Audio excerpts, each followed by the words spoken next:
നമസ്കാരം. എല്ലാവർക്കും പ്രവാസി മലയാളിയിലേക്ക് സ്വാഗതം. താഴത്ത് വെച്ചാൽ ഉറുമ്പരിക്കും, തലയിൽ വെച്ചാൽ പേനരിക്കുമെന്ന വിധത്തിലാണ് നമ്മൾ മക്കളെ വളർത്തുന്നത്. അവർക്ക് ഒരു പോറൽ സംഭവിക്കുന്നത്, അവരുടെ മനസ്സിന് അല്പം വേദനിക്കുന്നതൊക്കെ മാതാപിതാക്കളെ സംബന്ധിച്ച് വളരെയധികം വേദനയുളവാക്കുന്ന കാര്യം തന്നെയാണ്. മക്കളെ മറ്റുള്ളവർ കളിയാക്കുന്നതും താഴ്ത്തിക്കെട്ടുന്നതും ആർക്കും സഹിക്കില്ല. മാതാപിതാക്കൾക്ക് മക്കളെ എന്തും പറയാമെന്ന സ്വാതന്ത്ര്യം കൂടെ നിലവിലുണ്ട്. അത്തരത്തിലൊരു സ്വാതന്ത്ര്യം മാതാപിതാക്കൾ എടുക്കുന്നുമുണ്ട്. എന്നാൽ കുവൈറ്റിൽ സംഭവിച്ചിരിക്കുന്നത് മനുഷ്യ മനസാക്ഷിയെ ഞെട്ടിക്കുന്ന സംഭവമാണ്.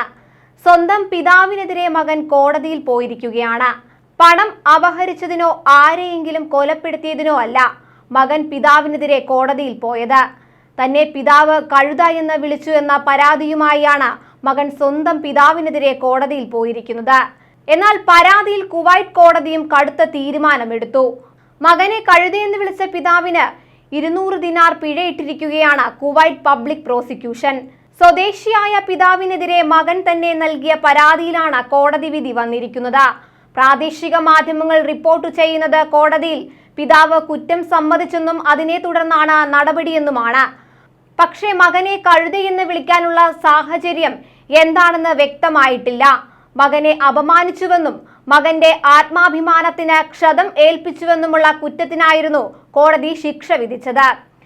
മക്കളോട് അപമര്യാദയായി പെരുമാറിയതിന് കുവൈറ്റ് കോടതി നേരത്തെയും ശിക്ഷ വിധിച്ചിട്ടുണ്ട്. 2018 ഇത്തരത്തിലുള്ള സംഭവം ഉണ്ടായത്. മക്കൾക്കെതിരെ അസഭ്യവർഷം നടത്തിയ മാതാവിനെ കോടതി 1 മാസത്തെ തടവിന് ശിക്ഷിച്ചിരുന്നു. പഠിക്കാൻ കൂട്ടാക്കാതിരുന്ന മക്കളോട് കഴുതകളെ പോയി പഠിക്കുക എന്ന് പറഞ്ഞതായിരുന്നു കുറ്റം. തന്റെ ഭാര്യയ്ക്കെതിരെ പരാതിയുമായി കോടതിയെ സമീപിച്ചത് ഭർത്താവായിരുന്നു. ഇവർ തെറി വിളിക്കുന്നതിന്റെ വീഡിയോയും ഓഡിയോ ക്ലിപ്പുകളും തെളിവായി കോടതിയിൽ സമർപ്പിച്ചിരുന്നു. തുടർന്ന് ക്രിമിനൽ ഇൻവെസ്റ്റിഗേഷൻ ഡയറക്ടറേറ്റ് നടത്തിയ അന്വേഷണത്തിൽ മാതാവിനെ കുറ്റക്കാരിയാണെന്ന് കണ്ടെത്തുകയായിരുന്നു. തുടർന്ന് കോടതി ഇവർക്ക് തടവ് ശിക്ഷ വിധിക്കുകയായിരുന്നു. കുട്ടികളോട് അപമര്യാദയായി പെരുമാറുന്നത് കുവൈറ്റ് നിയമപ്രകാരം കുറ്റകരമാണ്.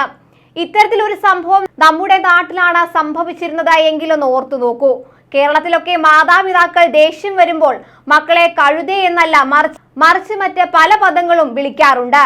എന്നാൽ നമ്മുടെ നാട്ടിൽ മാതാപിതാക്കൾക്കെതിരെ അത്തരത്തിൽ പരാതി നൽകാനുള്ള നിയമം നിലവിലില്ല. ഉണ്ടായിരുന്നെങ്കിൽ നിരവധി മക്കൾ കോടതിയെ സമീപിക്കേണ്ട കാഴ്ച നമുക്ക് കാണേണ്ടി വന്നേനെ. കൂടുതൽ വാർത്തകൾക്കായി ഈ ചാനൽ സബ്സ്ക്രൈബ് ചെയ്യുക.